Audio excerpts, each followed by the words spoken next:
El sol de Guadalajara se filtraba a través de los vitrales de la hacienda El Recuerdo, bañando con luces doradas y carmesí el salón principal donde se celebraba la boda de Francisca Mendoza y Antonio Rivero.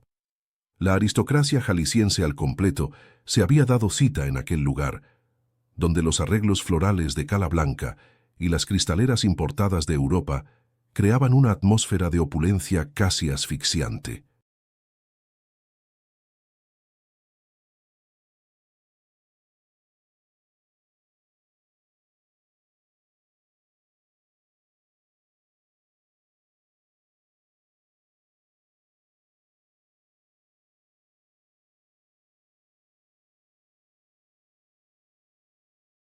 Francisca, hija de una familia de clase media de Tlaquepaque, jamás imaginó que terminaría casándose con uno de los empresarios más influyentes del país. Conoció a Antonio en la universidad, cuando ella estudiaba contabilidad y él ya dirigía parte del imperio inmobiliario que había heredado de su padre.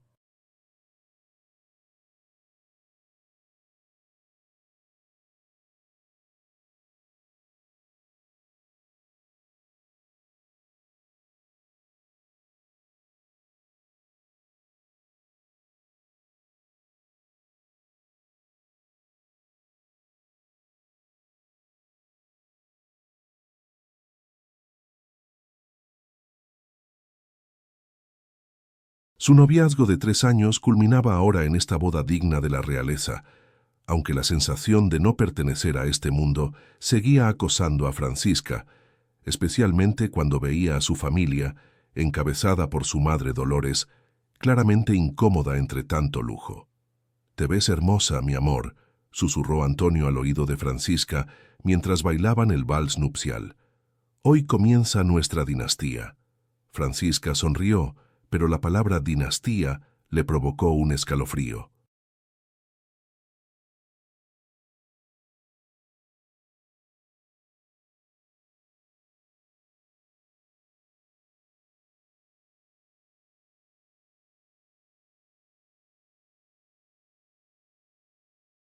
Durante los últimos meses, Antonio había mostrado una obsesión creciente con la imagen pública de su futura esposa, controlando desde su vestuario hasta sus amistades.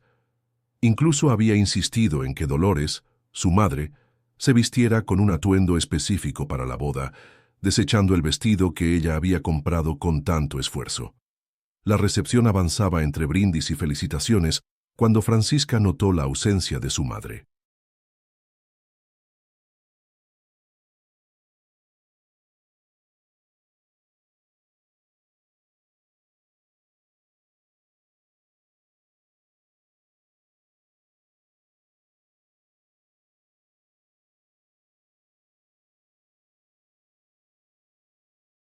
La encontró en el balcón principal que daba a la escalinata de mármol, hablando acaloradamente con Antonio. «Nunca será suficiente para ti, ¿verdad?», decía Dolores, con los ojos brillantes de indignación. «Mi hija renunció a todo por ti, y tú sigues tratándola como si fuera una muñeca que puedes moldear a tu antojo». Antonio miró a su alrededor, asegurándose de que nadie los escuchaba. Su rostro, habitualmente sereno, se había transformado en una máscara de furia contenida.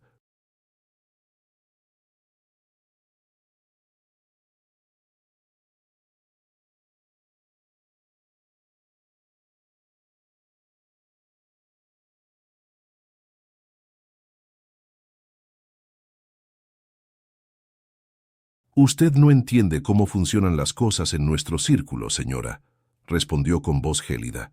«Francisca ahora es una Rivero y debe comportarse como tal, y le agradecería que no interfiera en nuestro matrimonio con sus opiniones de pueblo». Francisca se quedó paralizada en la entrada del balcón, observando cómo su madre se erguía con dignidad. «Mi hija merece respeto, no un hombre que la compre como si fuera otro de sus edificios», replicó Dolores.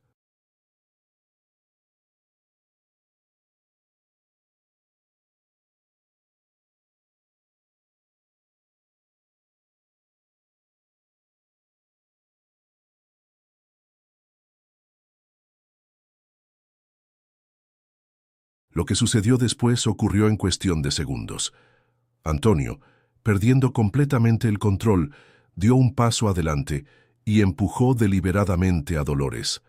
La mujer perdió el equilibrio y cayó por la escalinata de mármol, rodando varios metros hasta quedar inmóvil al pie de las escaleras.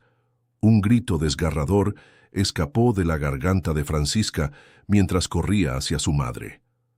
Los invitados se arremolinaron alrededor, mientras Antonio, recuperando la compostura, fingía horror ante lo sucedido.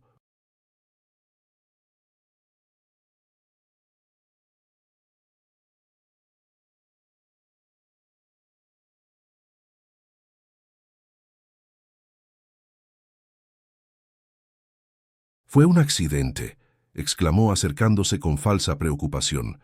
«Tropezó y no pude sujetarla a tiempo». Pero Francisca había visto todo. Mientras sostenía la mano de su madre inconsciente y la ambulancia se abría paso entre los lujosos automóviles aparcados, sus ojos se encontraron con los de Antonio. En ese instante, algo cambió dentro de ella. El amor se evaporó, dejando en su lugar una determinación fría como el acero.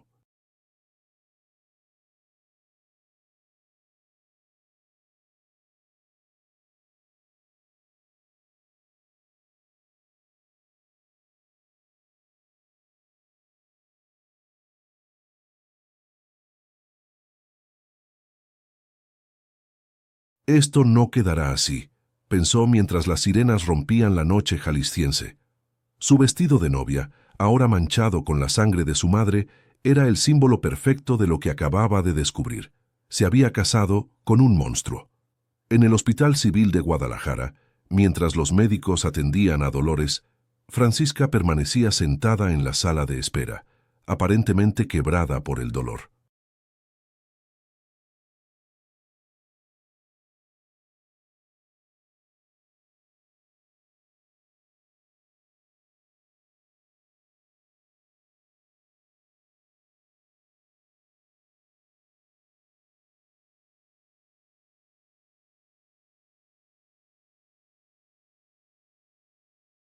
Antonio había montado todo un espectáculo de preocupación ante los familiares y amigos que se habían congregado para dar apoyo. «Mi amor, todo estará bien», dijo Antonio, intentando abrazarla frente a todos. Francisca se apartó sutilmente, manteniendo la compostura. «Necesito aire», murmuró dirigiéndose al pasillo. Allí, a solas, sacó su teléfono y llamó a Martín Soto, su mejor amigo de la universidad y ahora abogado en Ciudad de México.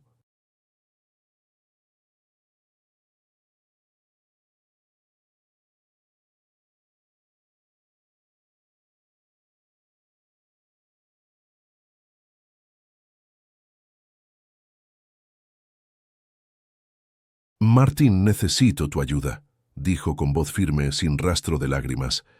«Es hora de desenterrar todo lo que sabemos sobre los negocios de Antonio. Todo». 3 semanas después del accidente, Dolores fue dada de alta con una fractura de cadera que requeriría meses de rehabilitación. Francisca había insistido en trasladarla a una exclusiva clínica privada en Polanco, Ciudad de México, para que recibiera el mejor tratamiento, según explicó a Antonio.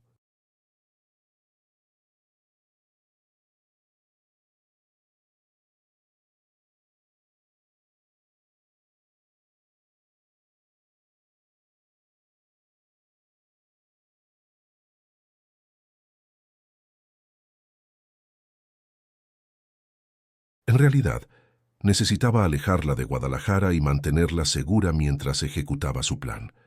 Antonio había vuelto a sus negocios, convencido de que el incidente quedaría como una desafortunada anécdota. El dinero había comprado el silencio de los pocos testigos que pudieran haber visto algo comprometedor, y la versión oficial del trágico accidente se había establecido sin cuestionamientos. Lo que Antonio ignoraba era que Francisca no era la mujer ingenua que él creía.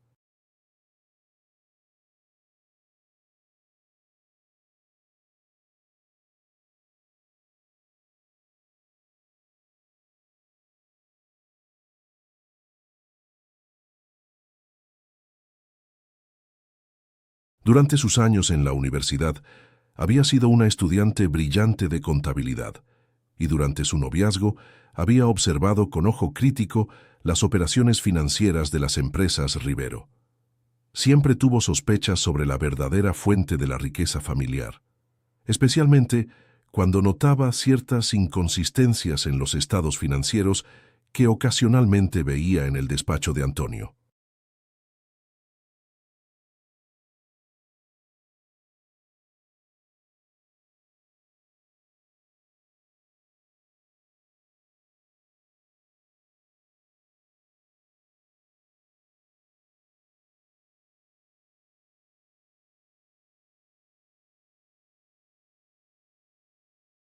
Desde el apartamento que había alquilado secretamente cerca de la clínica donde estaba su madre, Francisca trabajaba meticulosamente con Martín y Carolina Vega, una periodista de investigación que había intentado publicar un reportaje sobre las empresas Rivero años atrás, pero fue silenciada con amenazas legales. Los Rivero no son solo constructores, explicaba Carolina mientras desplegaba documentos sobre la mesa. Han estado lavando dinero del narcotráfico durante décadas.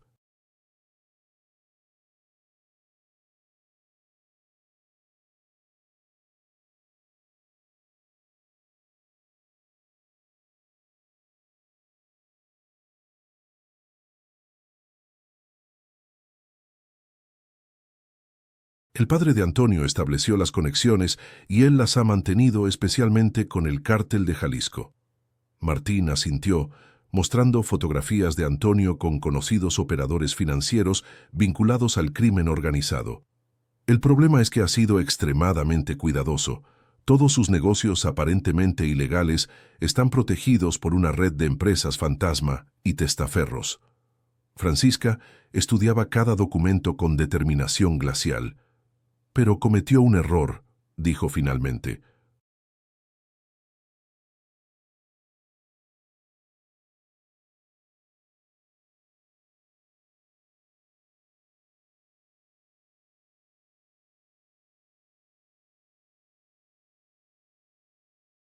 Me dio acceso a su vida, a su casa y a sus contactos.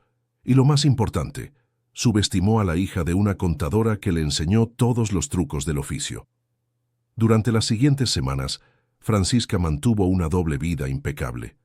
Ante Antonio, era la esposa devota recuperándose del trauma familiar, acompañando a su madre durante el día y regresando por las noches a la mansión en las lomas de Chapultepec que Antonio había comprado como regalo de bodas.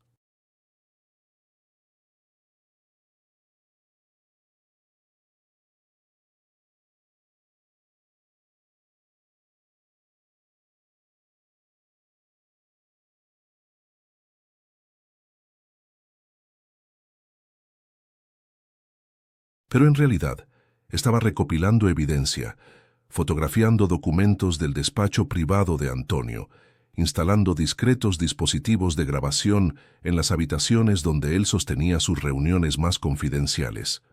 Una tarde, mientras Antonio asistía a un partido de polo con sus socios, Francisca accedió a la caja fuerte oculta detrás de un cuadro de José Clemente Orozco en el estudio. La combinación era sencilla: la fecha de fundación de Construcciones Rivero.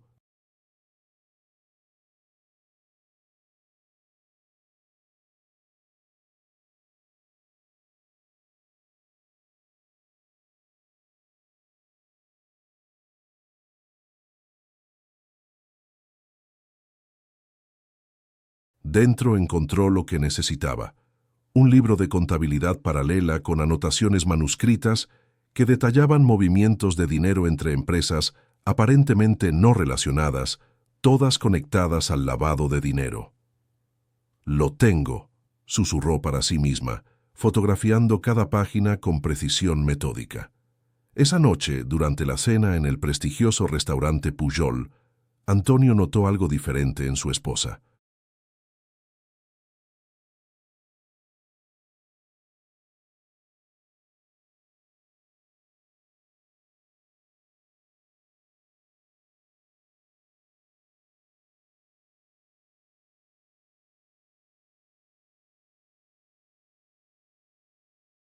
Francisca llevaba un vestido rojo que él nunca había visto y hablaba con una confianza que le resultaba desconcertante.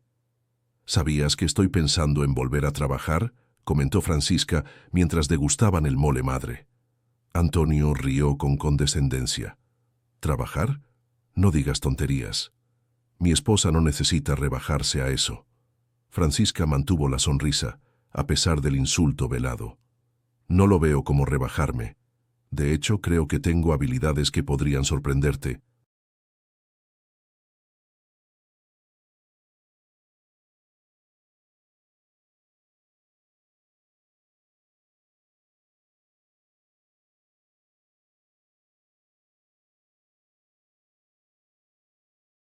«¿Qué te pasa últimamente?», preguntó Antonio entrecerrando los ojos. «Desde el accidente de tu madre has estado diferente». «Las crisis nos cambian, Antonio», respondió ella, sosteniendo su mirada. «Nos hacen ver las cosas como realmente son». En ese momento el teléfono de Antonio sonó. Al ver la pantalla, su rostro palideció levemente. «Tengo que atender esto», dijo, levantándose precipitadamente. Francisca aprovechó para activar la aplicación de grabación en su propio teléfono.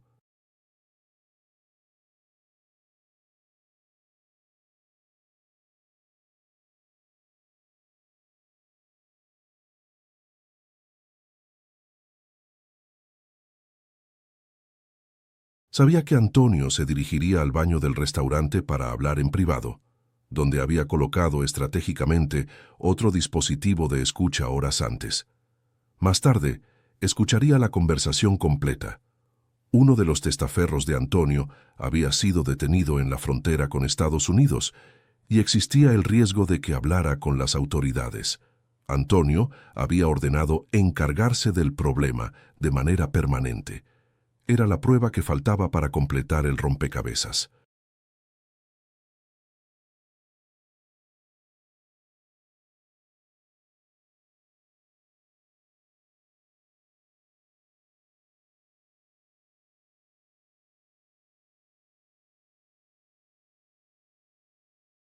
Con expresión serena, Francisca bebió un sorbo de vino tinto, saboreando no solo el bouquet del Cabernet mexicano, sino también la inminente caída del Imperio Rivero. El exclusivo club campestre de Bosques de las Lomas servía como escenario para la fiesta de aniversario de Construcciones Rivero. Los invitados, la élite empresarial y política de México, circulaban entre las mesas adornadas con orquídeas blancas, mientras mariachis interpretaban discretamente melodías tradicionales.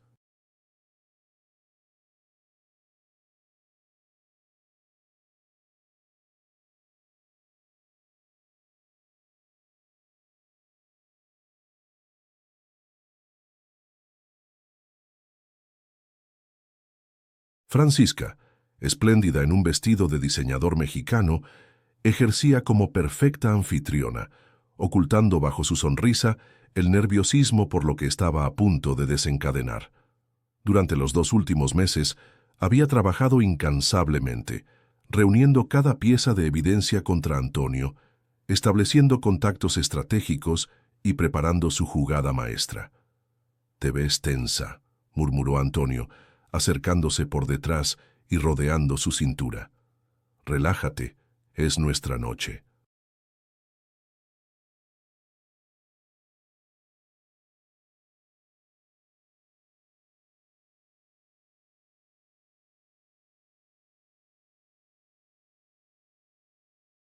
«Solo quiero que todo salga perfecto», respondió ella, apartándose sutilmente. Antonio frunció el ceño. Últimamente su esposa se mostraba esquiva a sus contactos físicos, siempre con excusas plausibles pero constantes. La paciencia no era su fuerte, y comenzaba a irritarse por esta situación. «Después de la fiesta tú y yo tendremos una conversación seria», dijo con un tono que Francisca reconoció como amenazante. Ella asintió, fingiendo preocupación. «Por supuesto, amor».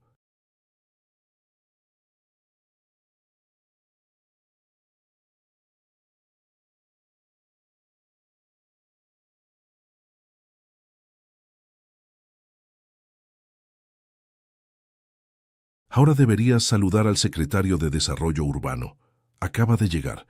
Mientras Antonio se alejaba, Francisca intercambió una mirada con Martín, quien acababa de entrar al salón, acompañado por Carolina Vega, ambos vestidos elegantemente para la ocasión. La presencia de la periodista era arriesgada, pero necesaria para la siguiente fase del plan. A medianoche, cuando la celebración estaba en su apogeo, Francisca tomó el micrófono para un brindis.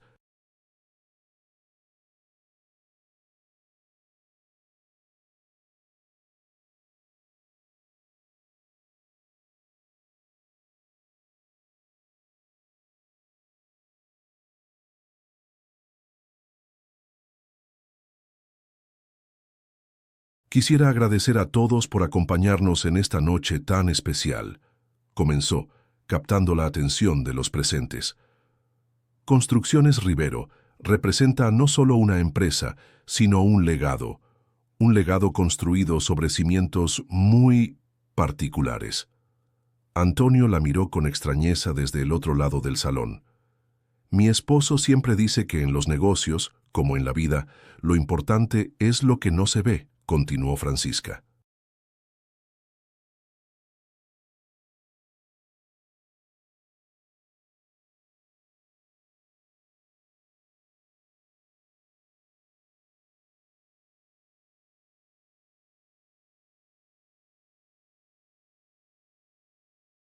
Los cimientos, las estructuras ocultas que sostienen el edificio entero. En ese momento, las pantallas gigantes instaladas para la fiesta que habían estado mostrando videos corporativos cambiaron repentinamente. Apareció un montaje profesional de documentos, fotografías y grabaciones que mostraban claramente las conexiones entre Construcciones Rivero y diversas operaciones de lavado de dinero.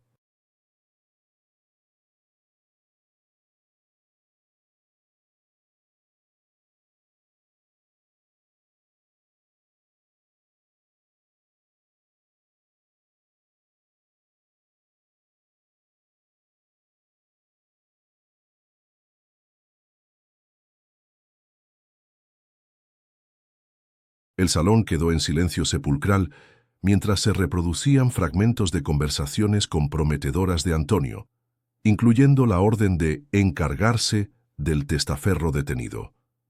¿Qué demonios significa esto?, rugió Antonio, avanzando hacia Francisca con los puños crispados. Dos agentes de la Fiscalía especializada en delincuencia organizada, que habían estado infiltrados entre el personal, se interpusieron.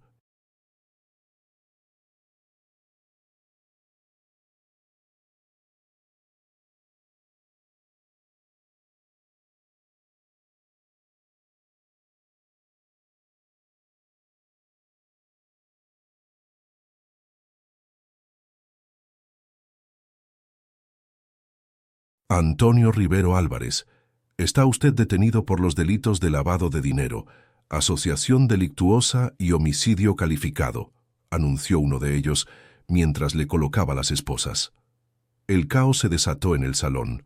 Varios de los invitados, también implicados en los negocios ilícitos, intentaron huir solo para encontrar que el lugar estaba rodeado por policías federales.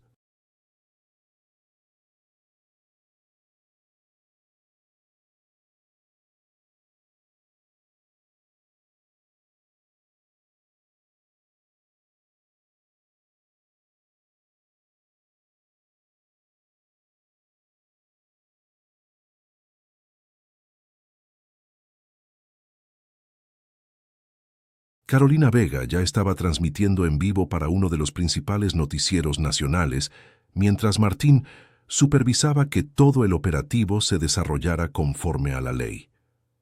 «Esto es una calumnia», gritaba Antonio, mientras era escoltado hacia la salida. «Francisca, diles la verdad. Diles que estás mintiendo».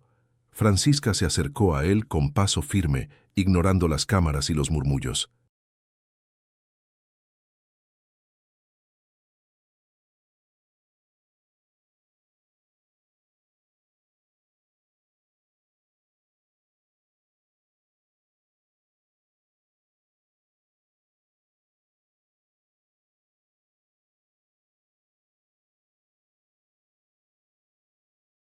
La verdad es que empujaste a mi madre por las escaleras pensando que podrías salirte con la tuya, como siempre, dijo en voz baja pero clara. Pero cometiste un error, Antonio. No te casaste con una tonta deslumbrada por tu dinero. Te casaste con alguien que vio a través de tu fachada desde el principio. El rostro de Antonio se contrajo en una mueca de odio. Te destruiré por esto, amenazó. Nadie traiciona a un Rivero y vive para contarlo.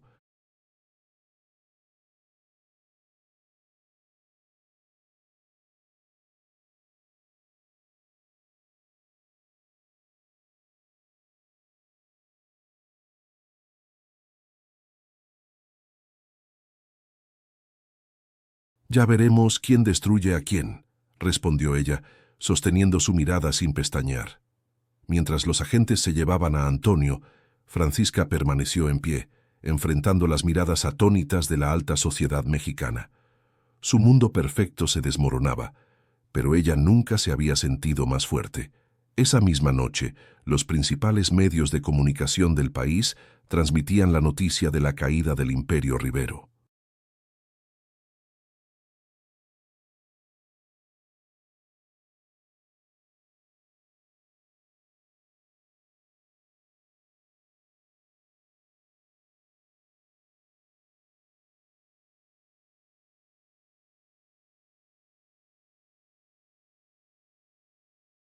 La valiente esposa que había destapado una de las mayores redes de corrupción y lavado de dinero, se convertía instantáneamente en un símbolo de lucha contra la impunidad de los poderosos. Pero Francisca sabía que esto era solo el principio. Antonio tenía aliados poderosos y recursos ocultos. La guerra apenas comenzaba y ella necesitaría toda su astucia para sobrevivir a lo que vendría. Los 6 meses siguientes a la detención de Antonio fueron un torbellino para Francisca.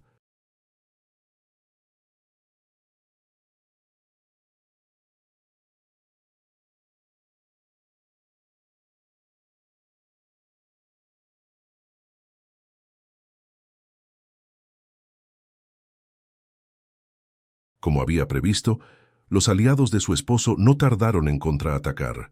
Primero fueron las amenazas anónimas, luego los intentos de desacreditar su testimonio, sugiriendo que todo era una venganza por infidelidades imaginarias. El bufete legal de los Rivero, uno de los más influyentes de México, desplegó toda su artillería contra ella.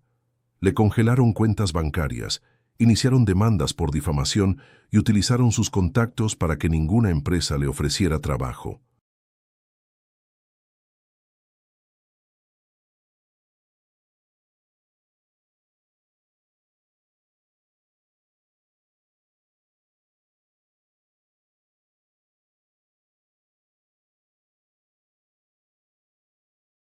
Quieren quebrarte, le explicó Martín durante una reunión en el pequeño apartamento donde Francisca vivía ahora con su madre, ya recuperada pero todavía usando bastón. Esperan que te rindas y aceptes un acuerdo para retirar tu testimonio. Francisca negó con la cabeza mientras revisaba los documentos legales que se acumulaban sobre la mesa. Nunca me rendiré. Tengo suficientes pruebas para hundirlo y además se interrumpió, dudando si compartir su última carta.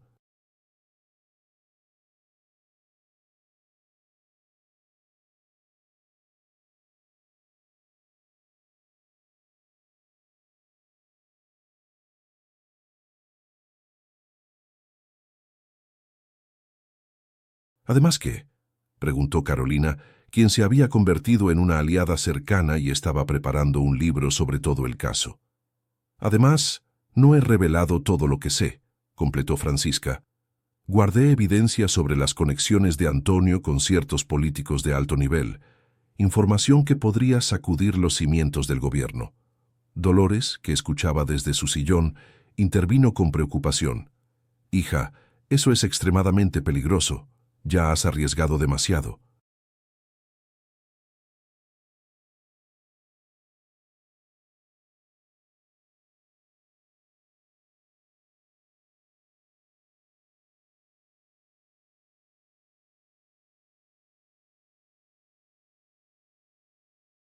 Mamá, cuando te vi caer por esas escaleras algo cambió en mí, respondió Francisca. Entendí que el silencio solo protege a los culpables. No me detendré hasta que se haga justicia completa. La oportunidad llegó cuando el juicio contra Antonio finalmente comenzó. La Fiscalía había construido un caso sólido basándose en la evidencia proporcionada por Francisca, pero los abogados defensores argumentaban que dicha evidencia había sido obtenida ilegalmente por una esposa despechada.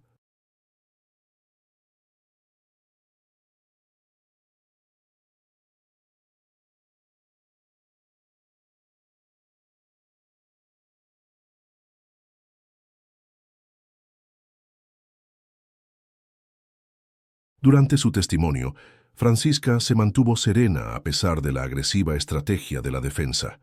Señora Rivero, comenzó el abogado principal, un hombre de expresión astuta y traje impecable, ¿admite usted que accedió sin autorización al despacho privado de su esposo y fotografió documentos confidenciales? Admito que documenté las actividades criminales que mi esposo realizaba en nuestra casa, donde yo también vivía, respondió con firmeza.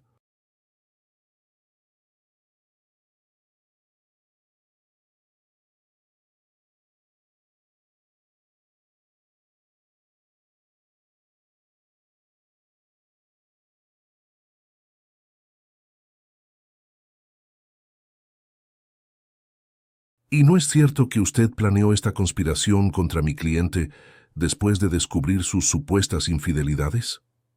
Francisca sonrió levemente. Es interesante que mencione infidelidades, porque no fue por eso. Fue porque vi cómo empujó deliberadamente a mi madre por las escaleras durante nuestra boda, un acto que mostró quién era realmente el hombre con quien me había casado. Un murmullo recorrió la sala del tribunal. Objeción, especulativa, intervino el abogado.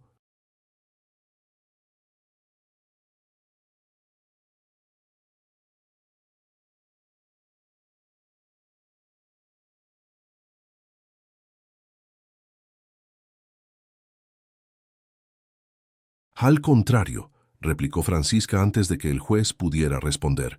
Tengo prueba de ello. Y entonces, para sorpresa de todos, incluyendo a su propio equipo legal, Francisca reveló la existencia de un video de seguridad de la hacienda que había logrado recuperar, donde se veía claramente cómo Antonio empujaba a Dolores. La revelación causó conmoción.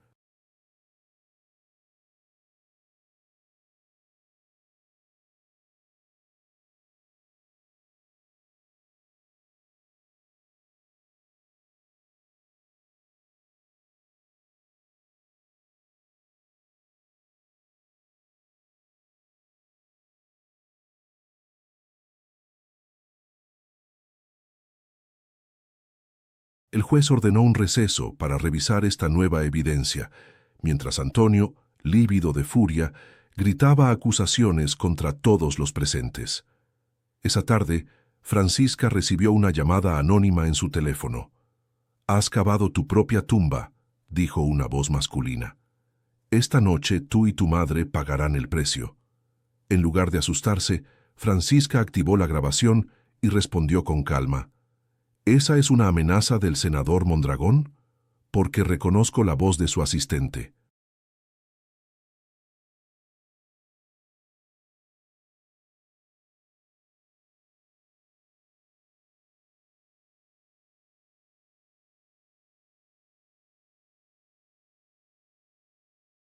Hubo un silencio tenso al otro lado de la línea. «Dígale al senador que también tengo pruebas de sus negocios con Antonio y que si algo nos sucede a mí o a mi familia, todo saldrá a la luz automáticamente». Francisca había preparado un seguro, documentos detallando la corrupción de varios políticos vinculados a los Rivero, depositados con instrucciones precisas en manos de notarios y periodistas internacionales que serían revelados si ella sufría algún daño. La amenaza nunca se materializó.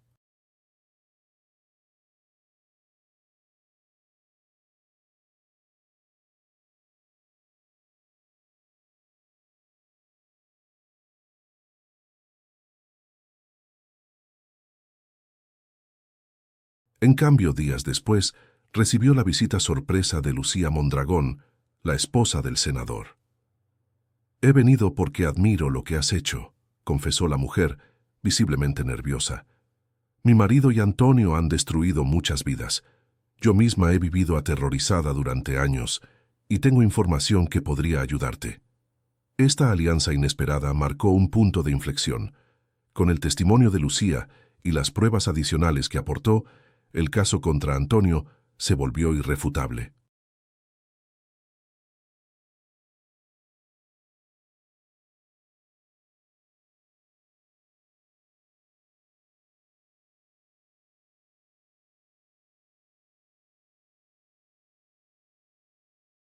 Además, otros testigos comenzaron a presentarse, personas que habían sido víctimas de las prácticas intimidatorias de los Rivero y que ahora encontraban el valor para hablar. 3 meses después, Antonio fue condenado a 30 años de prisión por múltiples delitos. Su imperio financiero se desmoronó cuando las autoridades congelaron sus bienes y comenzaron a desmantelar la red de empresas fantasma. Para Francisca, sin embargo, la victoria vino con un precio.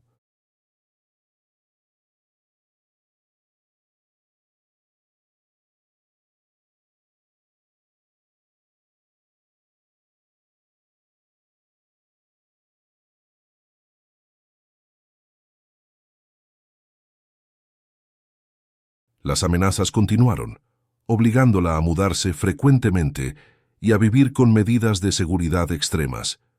Pero también encontró un propósito nuevo. Fundó una organización dedicada a apoyar a víctimas de abuso de poder y a luchar contra la corrupción empresarial. Un año después de la detención de Antonio, Francisca regresó a la hacienda El Recuerdo, ahora confiscada por el gobierno y convertida en un centro cultural.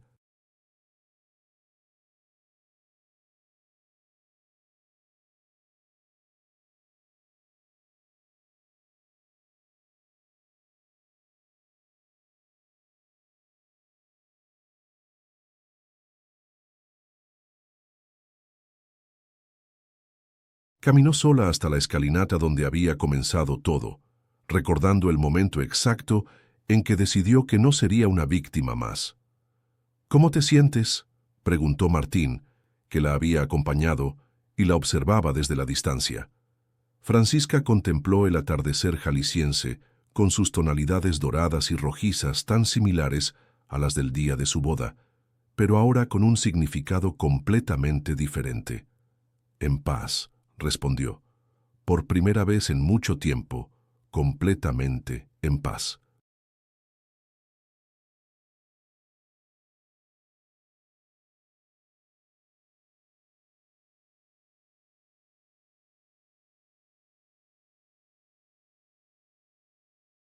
Mientras descendía por las escaleras que habían cambiado el curso de su vida, Francisca pensó en todas las mujeres que, como ella, habían encontrado la fuerza para enfrentar a sus opresores. Su historia, que ahora recorría México como un símbolo de resistencia, era también la historia de la dignidad recuperada, del coraje frente a la adversidad y, sobre todo, del poder transformador de la verdad. En el horizonte, las luces de Guadalajara comenzaban a encenderse, prometiendo un nuevo amanecer.